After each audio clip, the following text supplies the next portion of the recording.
Jesus. Steph plus 32. That's incredible. Wow. Hey, Draymond, in the third quarter, you ran out the half court, was getting the crowd live. Can you take us through that moment and what you saw down on the Denver bench? I just saw them arguing. I wasn't sure who was arguing, but somebody's down there arguing. The crowd should notice that. And they should be very loud for that. And it took me a while to get them loud. That was disappointing. I mean, shoot. And then Coach Michael. It's good. And how fun was a game like this? I mean, we saw you dancing out the free throw line late in the fourth quarter. It was very fun. You know, when you beat a team the way we did the first game, they come out and they give you their best punch. And they did that. And, we took the punch on the chin. We responded right away. We got control of the game. Pretty much started at maybe the last couple minutes of the first quarter, and I think we had control of the rest of the game. So I think, just to see our group respond the way they did, the way we did, I think that's special. That's a very good team. That's not some slouch pushover team. They have a very good group around an incredible player. And, we took their best punch and we responded. And I thought that was great.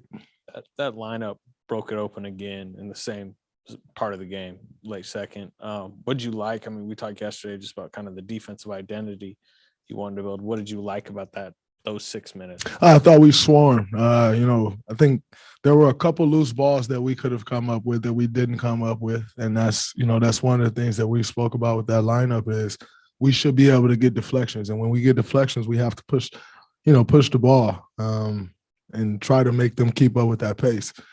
And I think, for the most part, we did a pretty good job.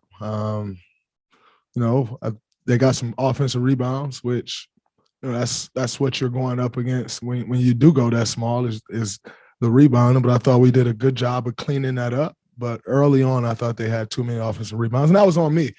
Joker was getting the offensive rebounds. So when battling a big guy like that, it's important that our guards come back in and get the rebound. But it starts with me keeping him off the glass and giving them a chance to come clean up the rebounds. And I didn't do a good job of that early. He was able to get some offensive boards. He finished with 5 offensive rebounds. I think all 5 of them might have come in the first half. So if I do a better job there, give our guys an opportunity to clean up the rebounds, I think that lineup gets even more dangerous. Draymond, what's it like to be on the ball or even off the ball when you have Steph and Jordan both kind of getting their thing? It's pastor's paradise for me. You got Steph and Clay. Steph and Jordan kind of they roam differently than Clay. Theirs is more just kind of fluid and, you have to keep an eye on them because they're moving all over the place. Clay's a little different. Clay is going to roam when it's time for him to get to a spot for a shot. And so with those 2 guys, it's a little different than reading with Clay, but nonetheless, you got those 3 guys out there at the same time. For me as a passer, that's heaven. And then, the one weak shooter out there around me with that group is Wiggins. I think he shoot like 37% from 3 or something like that. And I'm live with Wiggins shooting that 3. So for me, you can't ask for anything more on the offensive end, any more options than that. So yeah, I like it a lot. What are the things that you observe on the court that signal to you are demoralizing an opponent? You just kind of read body language and frustration. Frustration usually shows up in body language. That's just kind of what I try to read. You try to read interactions with teammates and how someone's reacting to their teammates. And, if you feel like you're getting under the skin, you press up a little more. If you don't feel like you're getting under the skin, you press up a little more. So just try to do my job. But body language. Hey, Draymond, in lieu of Jordan not being part of the finalist list for most improved, you got your petition ready to go? Yeah, it's coming. It's definitely coming for sure. What was your reaction once you saw the list? I wasn't shocked. I wasn't shocked at all. Can you expand a little more on that initial Jesus reaction when you just look down and see Steph's stat line? What did you think of his play tonight? I mean, he was incredible. 22 minutes plus 32. That's insane. But I thought his patience was great. They did a great job of trying to take the pocket away because we got the best of them in the pocket that first game. And so they did a great job of trying to take that pocket pass away. And early on a little bit, we struggled with it. When Steph came in the game, he just drove until they stopped him. And the big was kind of shaded towards me to take the pocket away. So he just kept driving them. And I think that broke their defense down. And once he started doing that, now you got him into the paint, kicking out and flying back off for threes. That's when Steph Curry is at his most dangerous off the ball. And so I thought the way he came in and settled our offense down, I mean, it's what you expect of Steph Curry, but, I thought that was huge. And, like I said, to be plus 32 in 22 minutes, 23 minutes, it doesn't get much better than that. You've played with some incredible offensive lineups, Steph, Clay, KD together. But what makes this trio of Jordan, Clay, and Steph so tough for defenders to match?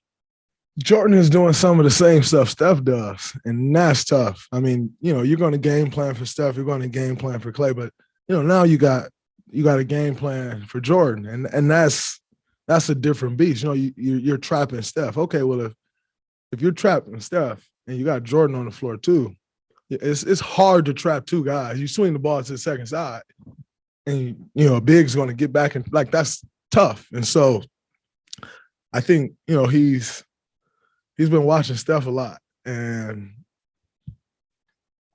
he's doing his best impression, and it is incredible. We watched Jordan play in the six-man role most of the season. We've seen Steph through the last two games. How much does it really matter who's in what role? I mean, it matters. Ultimately, we got to have Steph Curry in the lineup. So, that's one thing. We're not trying to keep Steph in the six-man role. Right. Forget that. Right. Now, in saying that, ultimately, Jordan probably going to have to start too. And so that's where, we got to figure a bunch of stuff out. Good problem to have. Great problem to have. But it's going to have to get figured out at some point. And maybe, as thing about the playoffs is every series takes on a life of its own. Every series requires different matchups, requires different adjustments. At some point, I'm sure they're both going to be starting together, but I won't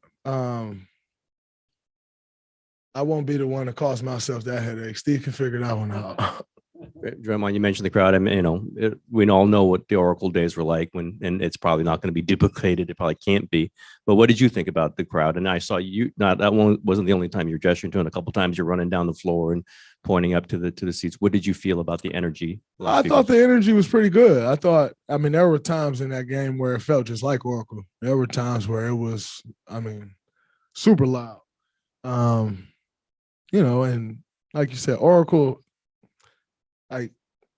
as fast as we can, we all got to get rid of the idea of Oracle in our head. That's a very special place. It's a very different place. Even the makeup of the building, it's going to be louder, and so we kind of all have to remove that thought from our head of that this place is going to be Oracle. It's a totally different place. But nonetheless, it's a great one too, and we need to continue to establish it as the best home court in the league. And did you happen to notice Joe Lacob on the sideline? I think one time you ran right past him. Did you see any of his? It's hard not to notice Joe on the sideline, whether you're doing good or bad. It's hard not to notice Joe on the sideline. Would you call your back 100% right now? And when you're kind of going through the rehab, is this what you're envisioning as far as the start of the playoffs and your performance goes? Oh yeah, I feel incredible, and this was definitely the way I hoped it would happen. I was hoping that and we're coming back with a month left in the season, that I could round into playoff form, and I feel pretty good. I feel, great. I mean, my conditioning is getting there. I got tired a couple times a night, but I also got like 285 pounds laying on me. So that's a different beast. But nonetheless, I feel great. And I'm past the injury. That's the thing of the past. Just gotta continue to do what I do, continue to bring the force and energy that I bring to the game, but I feel fine. And the injury is behind me. And you're the last person that needs any extra motivation, but kind of seeing the DPOY voting kind of, is this a little bit of an extra statement? I'm extremely happy for Marcus Smart. Yeah. That's a guy who I respect as a defender. So I'm extremely happy for him. Well deserved. With where that team's defense went, it changed their season. And he's right in the middle of all of that. So I got no complaints. I do have some complaints, but I'll talk about them on the pod tomorrow. Jeez. Thank you. We got to get to work.